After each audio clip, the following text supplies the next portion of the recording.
clearer than just the Earthshaker. No, So. Okay, so they have to know the Echo Slam's up, and we'll see if they get blasted. They already smoked. They're looking to get the jump here from the side. Mag, they're split up. They also revealed the smoke. There's no Another radiant ward on the high ground, though. Where's another ward? If they only had a ward. Oh, it's very far up forward. Ooh, they can actually go for this other ward. Yeah, there we Yeah, go. the wolves do 1/4 damage to it. He's Yeah, going to but decrepify, still. but it's still going to be going down. Oh, they managed to catch out the Wolfman, though he is transforming. The meatball has been dropped, and an Echo Slam comes out. Managed to stun up a bomb, but a beautiful Vanish Swap, getting them out of danger. Invoker does go down. Okay, No, Okay, that is a false promise. that- He lived he did live from the false promise and then died like to the Nether Blast right after. And he did the old corpse thing where his head pops up, but a nice OD ult. I don't think it's going to be enough. Go, Orb of Venom. Funnik is stunned up, though. How will he get that debuff on people? He needs to smack him around, but it's not looking like it's going to be enough. He's got his tree babies working on them. Come on, tree ants. And the wolves eat his face. That was such an important fight for Vega to win. They lost their range racks. It's still acceptable-ish. They're still in a bad shape. Liking it to buy back, but that was the fight they had to win, and they had to get a lot of kills out of it, which they did. And absolutely. The Lycan buyback means nothing. Like, that's fine. Oh, Sunstrike! Oh my gosh, there were two extremely low HP heroes. The Earthshaker already made his way up, but if they caught no one there, I feel that's just a moral victory. But I want to talk about Nether Ward positioning, because they had, the moment, well actually like 3 seconds before he even placed it, they had already seen at least one hero breakout on the western side. So they knew that people were going to be coming in from both the north and the west, and he still put it in a position that, in my mind, was quite vulnerable. I think he just wanted to make sure he had it on all here. If he puts it like in the trees to the right side, it may not catch It's kind of, but it's kind of like Phoenix Egg. Like you want it to be closer to heroes in terms of hitting them, but you can't risk it. You have to make sure it's just far enough back that it doesn't die while still being effective. Yeah, I agree. I just like the counterpoint I'd make would be like they're looking to like force a fight. They feel like they're so much stronger item-wise that they can force a fight by having the Nether Ward aggressively and win the fight. So they're gonna go for it again. They do know the Echo Slam and so on is down, but look at Havost go! He is going to get swapped out of danger, healed up with the mech as well, but that leaves Venge very dead. Sunstrike just gonna tickle a bunch of them. This is pre-Echo Slam too. Yeah. That's a really good, But the meatball coming out, the Nether Ward is up on the high ground. OD almost walking into it, a heal bomb coming off of the Nature's babies, and let's see if they have the damage. I think he's got a lot of heals coming in. Oh, Funnik trapped in the base now. What a fissure coming up from Mag. Funnik's TPing out. Can he do so? Doesn't look like it. Grave is there. He's still going to TP. Oh, he's going to heal so back much. Up, and he's going to pull up the Earthshaker. Oh, that's 2 heals. That's 2 Purifying Flames that failed to kill him from the Oracle, and suddenly he's back to massive HP. But OD is now fighting a little bit in front of the ward, so getting out a lot life of draining those. too. OD can't afford to go down. I think he's fine. Funnik, one more right click. He's got it. He's going to get solo as well. This is suddenly the bottom lane just crumbling. This is their last chance. They have to force them out. Triple buybacks. Everything. You have to commit everything. They need kills too. They can't just. Okay, yeah, that'll do That's it. a dieback on Funnik. It took a while, but they catch Funnik. Some uphill miss. This is, of course, the strength of the Furion in that kind of position is you have the global TP. Buyback is essentially an Aegis. Like you use it as second life aggressively, and you keep just reinforcing that engagement. I gotta say though, Vega, like the way they started that, even with Pugna and all, I love how proactive they were. They went in, they got the OD prison, and they're like, okay, well, there's a Pugna right here. Let's just throw everything at him. And they forced so much, they killed the Venge very early. And that's the first thing they did right. Now, obviously, the Lycan lost a lot of HP to the Meteor, but then with the secondary Fissure that came out on Funnik, that forced the buyback from him. It's just the fact that Empire is so strong right now that it still made it a loss for Vega. They actually executed far and beyond what Empire were able to bring. They do have the Echo Slam up as well for this next fight, so a little bit easier. And I'd love to see the experience, because of course Empire has been grouping up. Vega's been stuck in their base too, so I'm not sure that they would be that far ahead, but there might be some interesting things with experience. Level 2 Echo Slam, those level 2 Life Drain, Pugna's level 11. Seems at least the cores are all around that level 11 mark. Invoker has a Midas, so he should be doing pretty well for experience. 2 points in Enchant Totem, only 3 in Fissure. And how many in the passive? Yeah, he's got everything else normal. He's got the max Aftershock, but he only 3 in Fissure. Maybe just feeling that they need that Aftershock. I think he must have got 2 points in the laning second spell phase, on the laning stage, is my guess. And then he wants the Aftershock maxed out so he can get the proper chain stun. Yeah, I definitely agree with It's that. the I think that's the most important thing at this stage, is just getting the maximizing your chain stun. Necronomic on level 3 on Invoker, so the next push is just a little bit stronger. Yes. And they look to be stopping off for Roshan even, potentially. They want to, but I think... Vegas not going to make it Yeah. so easy. Yeah, I mean, they know how important that Roche is. Wow, when you zoom all the way up, Pugnablast looks really funky. Well, it's also, I think, cosmetics modifying it. Slightly, at least. He's got the BZZ Pugna set. No, He's betraying his CIS brethren and not Yeah. using He actually the BZZ doesn't. Pugna set? How rude. Fast. I don't know if he can afford it. It's one of the most valuable sets in the game. I mean, Voss hasn't won a TI in years. It's probably out of the budget. Yeah. It's rough. And back when he was winning TI, there was no crowdfunding, so Only a pithy what they got.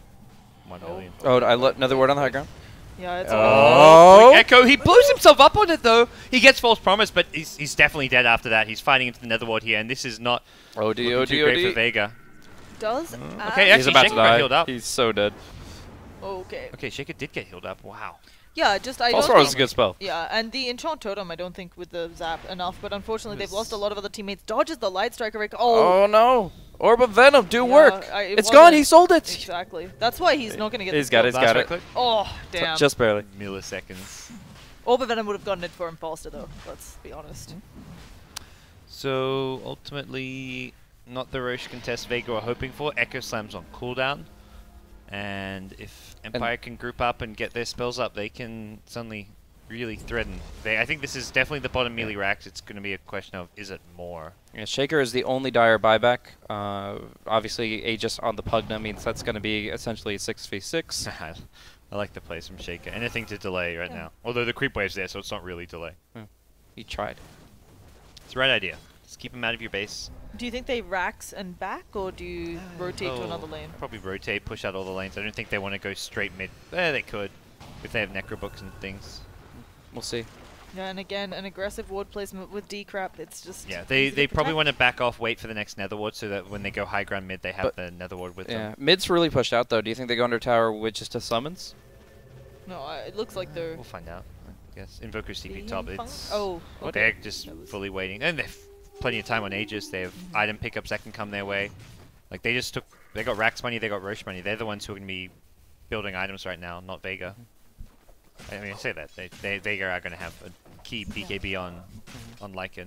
Yeah, pales in comparison to the OD BKB though. That's just that's essential if they're going to have any shot of bringing this back. We'll see. Tree Ents, they're called Tree Ents, right? Nature's Prophets Tree Ents? Poking away at it. These ones are funny ones. These are like the four-legged...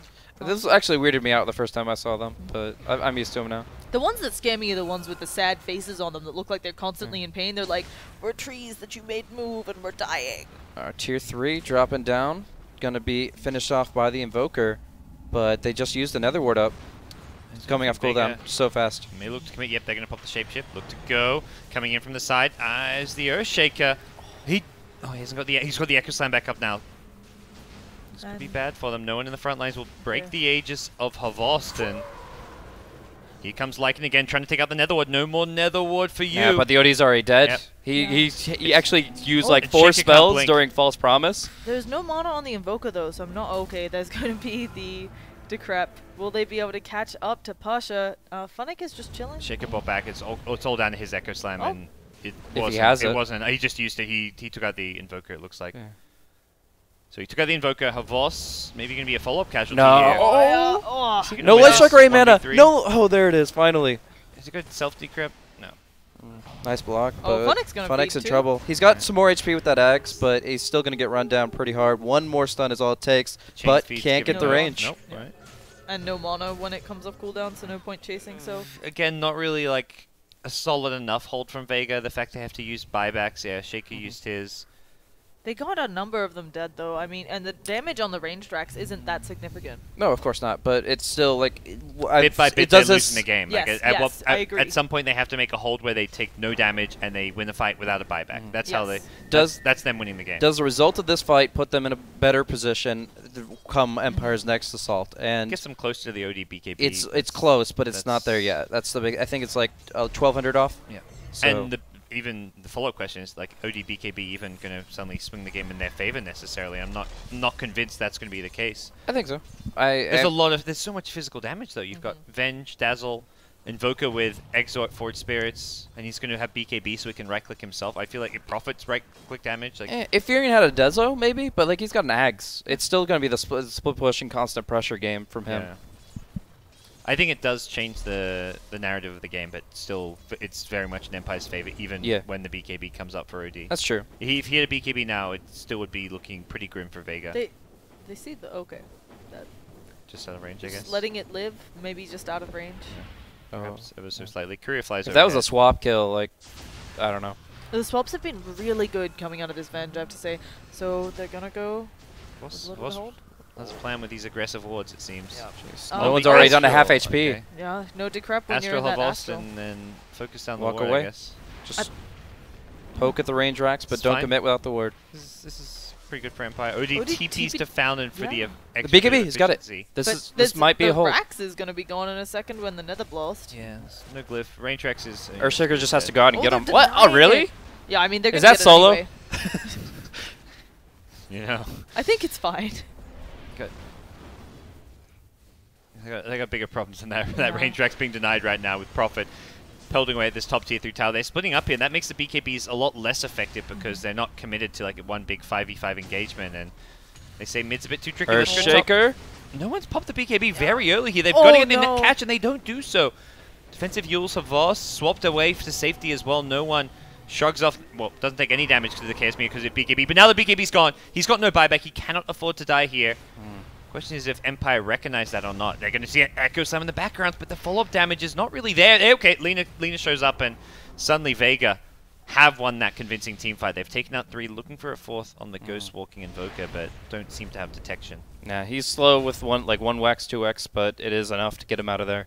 Echo Slam obviously doing some massive damage there, and yeah, the BKB, it was early, but it was enough. Similar to the last fight. Yes. It's like they lost a tier 3 tower and a range Rex. Every single time Empire do this, they're making ground. It's still not a clean hold. And you can see the Nature's Prophet is getting more and more comfortable split pushing. For a lot of that engagement, Havost was just Nether Blasting the mid while the Nature's Prophet was working on the top tower. So they have options now. Yep. Lina with Ags. Damn. She's gonna kill herself. No. You gotta kill the Nether Ward first. She obviously, like, you saw how late in that fight the Lagoon actually came out.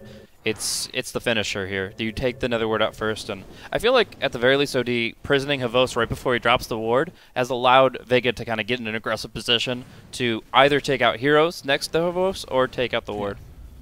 Yep. Okay. Yeah, the prison focus ward seems to work quite nicely. And you can definitely kill it by the time the BKB is over, which is the important thing. I think also importantly, they don't want to have to BKB to kill the ward. They'd rather save for the fight, and there isn't great like initiation from Empire to like punish Vega for not using their BKBs early in a fight. Like if Venge runs in to stun you, then yeah, you're gonna pop your BKB, but or Invoker like looks to set a tornado Chaos Meteor combo, you use your BKBs, but it's not like there's a chain stun that's gonna burst you down while you don't get BKB off.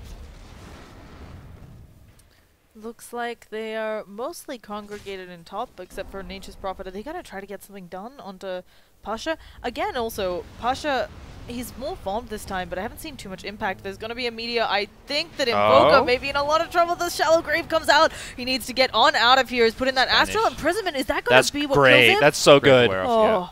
That's one of the great counters to Dazzle. I have not seen that, but that is actually perfect. Yep. Oh, okay, well, Range Rex falling a little bit. Some there's creeps not being fight's still microed, but there going is a down. fight in mid, and there it is.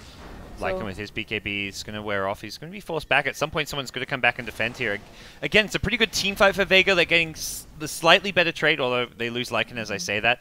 But they're just losing structural parts of their base. And Go Catapult. OD forced to buy back. At this point, their base is just being overrun by treants, summons, creeps. They win the battle, but they lose the war. The finite health in these structures is just killing them. And Odie's used buyback again, so there's going to be no more item progressions. I think just the last thing we've seen is that BKB. Well, feeling very different from game one. Let's just say, while it definitely felt like Vega maybe outdrafted game one, Empire bringing something back, which means we're in a good spot to go to a game 3. oh yeah. And more Necro books. They just want to get just all in. The yeah, get the killing blow. And they haven't got a second melee racks yet. There's still melee racks in top and mid, so those lanes won't push out super fast themselves. But it means that the split push is that much more likely from Empire, because